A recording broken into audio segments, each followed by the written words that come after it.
Kenapa sih susah nih buat startup di Indonesia untuk mencapai sustainability kayak family business?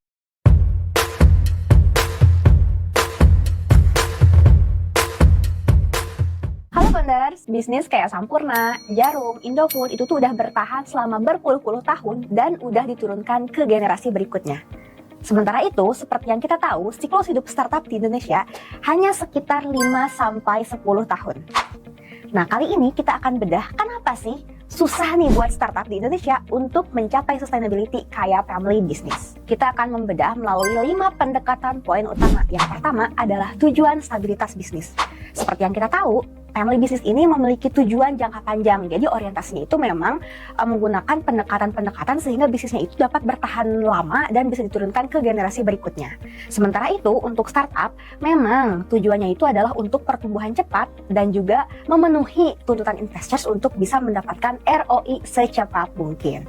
Poin berikutnya adalah terkait dengan sumber modal. Seperti yang kita tahu, family business ini memiliki modal yang berasal dari internal family, sehingga mereka tidak memiliki tuntutan dari pihak eksternal untuk memenuhi ekspektasi-ekspektasi tertentu. Sedangkan kalau misalnya startup, karena umumnya mereka itu mendapatkan suntikan dana dari investor, baik itu venture capital, ataupun angel investor, ataupun yang lainnya, jadi mereka itu harus memenuhi ekspektasi dari investors, baik itu untuk pertumbuhan cepat, ataupun ekspektasi-ekspektasi lainnya. Poin berikutnya adalah terkait dengan struktur kepemimpinan.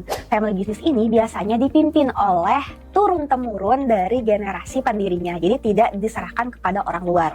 Berbeda dengan startup ini biasanya tuh sangat agile dan dinamis, akan dipimpin oleh orang-orang yang bisa memimpin dalam stage tertentu ataupun berdasarkan dari kebutuhan investors. Nah, dampaknya apa? Biasanya kalau misalnya di family business itu cenderung keputusannya itu lambat tapi stabil. Sedangkan kalau misalnya di startup, mereka tuh cenderung yang penting ketika mereka memimpin, ketika CEO tersebut memimpin, dia bisa mencapai tujuannya kayak gitu teman-teman. Oke, poin berikutnya adalah terkait dengan inovasi dan respon terhadap perubahan pasar.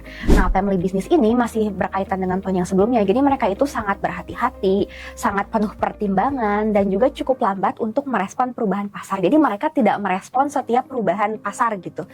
Nah, di sini mereka memiliki kehati-hatian yang tinggi. Sementara startup itu cenderung lebih agile dan tanggap. Jadi begitu ada perubahan pasar, mereka cepat untuk iterate dan cepat untuk mengadopsi perubahan tersebut.